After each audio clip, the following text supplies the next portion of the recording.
Good morning, everybody, and welcome to the RDA Central West Business Leaders Breakfast. Fantastic you're able to join us this morning. And joining me in the hot seat is the hardworking member for Calare and Minister for Decentralisation and Regional Education, Mr. Andrew G. Welcome back to breakfast. Thanks for having me on the show. Good to be back, Sam. Got my coffee fired up, ready to roll. Oh, fantastic, fantastic. Andrew, before we kick off, I thought it'd be great. A lot of people know you as the hardworking member for Calare, but maybe for those that don't know, can you tell us again a little bit about your journey to politics and what fueled your passion for life in public office?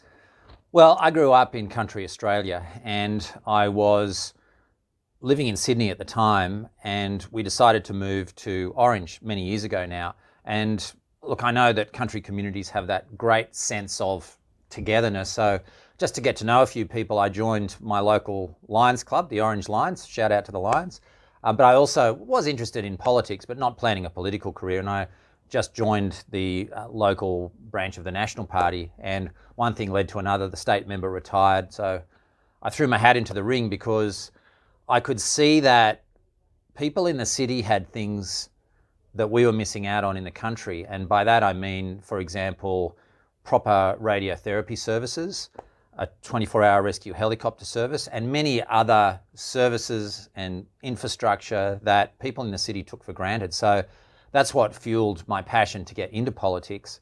And then I was in state politics for a few years, and then once the federal member retired, I threw my hat in the ring for that, and here I am, still with the same mission, trying to make life better for people in this area, country people who deserve the very best in terms of their educational opportunities, their health services, their transport infrastructure. That was my mission then, and it's my mission now. It's what drives me. Yeah, fantastic, fantastic. And there's always plenty of work to be done. Now, we sat down about this time 12 months ago, and when we did, COVID was just kicking off.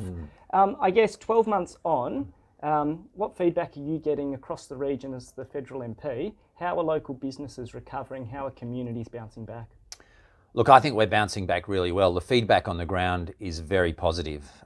Look, just over the road there is the Centrelink office, and there were shocking scenes during COVID when those unemployment lines started to snake around the corner. It was something that this country hasn't seen since the days of the Great Depression and soup lines and all that sort of thing. So really, really difficult times, but the feedback that I've had, particularly from businesses, is that JobKeeper was a godsend, and it was JobKeeper that kept the doors of businesses open and got us through. We're not out of the woods yet, in that there are still sectors who need extra help, and we've just announced a package for travel agents, another one, for example. Obviously airlines, still difficulties there, but look, I think this area and country Australia is really well placed to come out of COVID, and the feedback that I've had over the economic response to it has been very positive. Yeah, absolutely. And I think you can just anecdotally, the foot traffic that you're seeing around regional centres like Orange and Bathurst has been phenomenal. And I guess that probably is a nice dovetail into my next question. Regionalisation, decentralisation, it's been the talk of the town, it's front and centre as a byproduct of COVID. As the Minister for Decentralisation, what levers are you and the federal government trying to pull to help facilitate and encourage that trend to continue into the future? Yeah, I think you've got to work with the trends and actually make it last. We saw during the Spanish flu pandemic after World War I that there was this flight to the country, and then people moved back to the city. So I think the thing to do is make this trend last and make it worthwhile so that you don't then get the drift. And I think telecommunications is one thing that will keep people here, simply because we now know that, and companies know that they can work productively from home. So the trick is, I think, to bring those policies into play that actually make this trend a lasting one. And one we've just launched, for example, is our Securing Raw Materials program. So these are grants which we are giving to businesses who want to move to country Australia and set up close to their supply of raw materials and commercialise the raw materials into the production chain. So you're actually value adding and you're building that production chain in country Australia. And we know through COVID that securing supply chains is all important. We've got to make stuff in Australia. It's what our country's always been based on and built upon, what we make and what we grow and what we sell. We've got to get back to that. So this is an example of a policy which we've just implemented, which encourages firms to move to the country, commercialise their raw materials. And what we're saying is, if you bring jobs, then we'll help you do it. Yeah, it's fantastic. And I know there's been a real renewed focus on domestic manufacturing as an outcome of COVID. And I know the federal government's made some major announcements around that. And we touched on connectivity there earlier. I know there's been a lot from both the state and federal perspective. Mobile Black Spot program, there's more money for that in round 6. I think the regional connectivity program is going to be announced shortly. So there's I understand and I appreciate, and I think you do as well, and it's been fed back to RDA, there's a much more renewed focus on the importance of connectivity as an outcome of COVID. Now, Andrew, there's been another major milestone reached recently with the Murray-Darling Medical School. Yeah. Can you tell our listeners and our viewers about that one? Because I know it's a project that you've been advocating, fighting for quite a while. Well, the Charles Sturt University Medical School is now officially open, which is wonderful. Just over 37 students, actually, I think there's about 44, 45 in there at the moment. And this is a game changer for country Australia. Now, our whole region fought for this. We had the whole community behind us. A number of other organisations were against us, including the Australian Medical Association and many others. But we got that school built. We've got it done. The students there are learning, and you know what? The world kept on turning. The sky hasn't fallen in. But in terms of a project which this government has accomplished and delivered, this is right up there with one of the most important things we've done for country Australia, because what it will do is train the future country medical workforce for decades to come, long after you and I have departed this earth. That medical school should still be producing graduates. It will be a much bigger medical school in 50 odd years' time, and it will be making a real contribution to the lives of people in country communities, because we all know that many doctors are reaching retirement age in the bush at the moment, and these young doctors are going to come through and help fill that void and also deliver a quality of opportunity for country students as well. I mean, 10 years ago, who'd have thought you could study law, engineering, medicine and so many other things at a country university, and you can now. And so it's all about bridging that great divide in opportunity, in education between the city and the bush. So this is a game changer, and it's something that I'm really proud of, and everyone who fought so hard for it should be really proud of it too. It was envisaged that 80% of those places would be quarantined for country students. I didn't have to worry about that. 100% of those students have a connection to the country, and if you go into the medical school and talk to them, it's just so inspirational to hear about the contributions that they want to make to country communities in the future. They've all got plans and they're all working through it, and they're all very grateful for the opportunity as well. So in terms of something that we have done for the future, it's an absolute game changer, and we can all be very proud of it. Yeah, and fantastic resource, not just for the Central West, but for regional Australia generally. And we'll make sure we put the link up to the Rural Medical School there for all those interested students that might be tuning in this morning for what they're going to do after school. Check it out. Yeah, Andrew, now we're going to hit you with the Fast Five. This is where we Fast Five. Delve down to learn a little bit more about you. Hidden talent or hobby?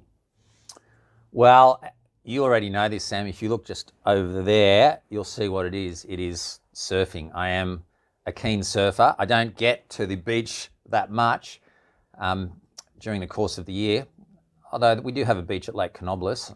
I can sit out there and wait for the 50-year swell, but I do, that's a Point Break reference, yes, by the way. I get that one. I got that one. So yeah, I really like surfing. I love it. Best holiday destination in Australia that you haven't quite ticked off your bucket list just yet, but you'd love to? I'd like to go to the top end and explore some of that Kimberley country and a bit more of the Territory. It's an area that I haven't seen a lot of. And then WA's got some pretty good breaks, surf breaks, and so I'd like to have a look at some of that coast country down in WA, Margaret River. Yeah, push around to the south coast, Albany, my old stomping ground, some good breaks down there. Now, 3 dream dinner guests. Well, I think it's got to be a sporting dinner. I'm keen for a sporting dinner. So in keeping with the surfing theme, we've just had the Newcastle Cup at Merewether Beach. So, I was raised in the Hunter Valley. So Mark Richards, MR, 4 times world champ. MR, you're coming to dinner. Now, we need some more surfing conversation. So I'd get Bethany Hamilton. She was the surfer who was attacked by a shark, and she lost her arm in that shark attack. Very well publicised attack. she went on to become a professional surfer and tackle some of the heaviest breaks on the planet. That's just such an inspirational story. So Emma and Bethany, we'd want them there. We'd want Mark Scaife. I met him at the Bathurst 500. Scaife, what a nice guy, motor racing legend. Scaife, come over to dinner. And then I'm quite keen on cricket. And so I think we'd want Elise Perry there as well, because I really like the way Elise plays the game. She's a great role model to young cricketers, boys and girls. And technically, she's just such a sound player. Like, she can do it all in the game. So, Elise, you're coming to dinner as well. It's going to be big. Well, maybe I'll have to come, because it sounds like a good. It's going to be a good sounds one. like a good guest list. Probably a good segue into the next one. Favourite sporting code or team? I do love cricket, so I would say the men and women's Aussie cricket teams. Yeah, look, and hidden gem of the Central West. So this can be a person, a place, a location. So when you've got visitors coming into the Central West, it's somewhere you like to take them to showcase our region. Yeah, I would say we've just got so much. There are so many hidden gems, and many of them are in the smaller communities. So get out into the smaller communities and have a look. I was in the Capertee Valley a few days ago. I mean, it's just such a gorgeous spot. Go to the Drip, just north of Yulin, the wonderful sandstone dripping wall, literally a hidden gem. Go to Mount Arthur, just outside of Wellington. You go to the top of Mount Arthur, you sit there, it is stunning, and you can see the eagles soaring below you. So many hidden gems. Explore our natural wonders, and also get out and see our smaller communities as well. That's what I would say. But I haven't got one. There are just so many, and aren't we so lucky to be living out here amongst such great communities, but also such great natural beauty? Yeah, absolutely. We've put some of those links up to some of those sites that Andrew's talked about this morning, but you're right, I think the villages and those different communities across the Central West are all vibrant, and they've also all got a great point of difference.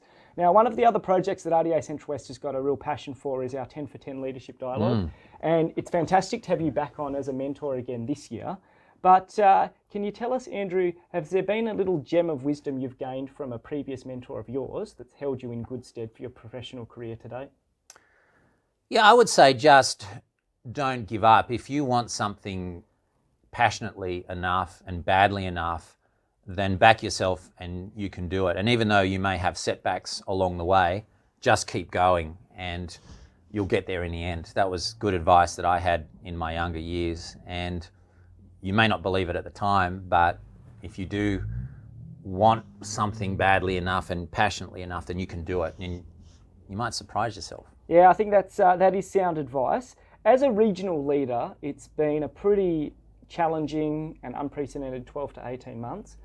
What have you learned about yourself over the last 12 or 18 months as you've led our region or taken a leadership role in our region with the bushfires and the drought and now COVID?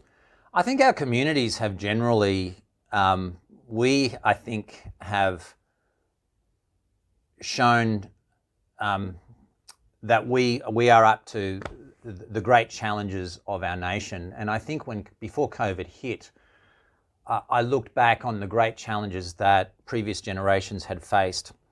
They'd faced a pandemic after World War I, world wars, great drought, Great Depression. And we have been tested, but we have come through that. We're not out of it yet, but we have come through that. And I think that we have demonstrated that we are adaptive and we are strong, and that our communities care just as much about each other. And we can get through these challenges as our previous generations did, and they led the way. But we've taken up the lessons and followed their example and have come through. In terms of personally what I've learnt, when you're in a COVID lockdown, you've got to be patient, especially when you lock down with energetic school lads. You've got to have a good project. Yeah. So I renovated my caravan and got the whole family doing the vintage caravan reno. But you've got to keep them busy, because if you don't, they get into trouble. For example, one day during COVID, when my boys should have been doing online learning, they were out the back driving golf balls at each other for recreation. Now that's very bad. So Yeah, we'll be talking about COVID stories for many years to come. Oh, I think we most definitely... Patience. Patience. It's a good lesson. Now, we've been through a challenging period, but looking into the crystal ball, what are your forecasts for the Central West over the next 12 to 18 months? Look, I think just coming out of COVID and putting that behind us, but just making sure that no one gets left behind and no business sector gets left behind. As I said, we've just hopefully taken care of the travel agents. They're a group that I was really concerned about, but just making sure that we are back on our feet and we're all going in the same direction again. I think we've come out of this really well, but we're not there yet. And now that JobKeeper has fully tapered, there are going to be some businesses that are still struggling, and hopefully not too many out here. But I think we are really well placed in terms of what we offer our nation, in terms of our productive capacity, what we do, our broad economic base. We're in a really strong position to help lead Australia out of COVID and out of the recession, and I think that's what we're doing. Yeah, absolutely. I share the optimism. I especially think with our focus on local manufacturing and the agricultural sector here in the Central West, I think they're two strong pillars for the future that will help keep pushing the economy in the right direction. Now, Andrew, what are some of those priority projects that you're focusing on, I guess, as well over that next 12 to 18 months? Or what are some things that you can see from a federal government perspective that will continue to support that rebuild? Yeah, I think the continued rollout of infrastructure has been breathtaking. I mean, we have so many projects going on all around the region. I want to see that continue. So that's something I'm very passionate about, making sure that all of our communities get the services they need. Lithgow Aged Care is something that we have just finalised over the last couple of days. So I think it's a case of building on those infrastructure projects. We've still got more that we want to do, and all of our communities have those key projects. But I think one of the silver linings of COVID has been the focus on building things and making sure that stimulus money is well spent. So we want to keep rolling that out, keep our roads projects, for example, rolling out bridges, and just making sure that all of our communities share in that and that no one gets left behind in the COVID recovery. So, and then I've got a number of key projects right around the region, but broadly speaking, it's making sure that all of our communities get what they need and that infrastructure rollout continues and that we keep on getting our fair share, which I believe we're doing. Yeah, absolutely. And I've got to agree. I think the stimulus measures from both the state and federal perspective, we've got some really positive feedback at RDA Central West. And I know locally here in Orange and across the Central West, the homemaker stimulus measure was well received and has really helped stimulate the local economy. So, Andrew, but just to finish up this morning, really appreciate your time. It's always great to learn more about where you got to, how you got to where to become a local leader in the Central West, but also some of those projects you're advocating for. But for those listeners and viewers that have tuned in this morning, what's the easiest way for them to engage with you and your office to learn more about your local priorities and what's happening across the Calare electorate? Well, you can follow us on Facebook or on Instagram. You can subscribe to our newsletter, which comes out very regularly. Or if there's a particular issue that folks may have that they want to raise, just pick up the phone, 6361 7138. We always try to help everyone. We'll do our best for everyone that calls in. Doesn't matter whether you voted for me or not. We try to help absolutely everyone. That's always been our philosophy and always will be. Well, look, Andrew, thank you so much for your time. We'll make sure we put up all of Andrew's social media handles after this morning's chat and those contact details for anyone that's interested. But for everybody else, we hope you have a great day, a fantastic weekend, and tune in same time next Friday for the next edition of the RDA Central West Business Leaders Breakfast. Have a great day. Bye, everyone.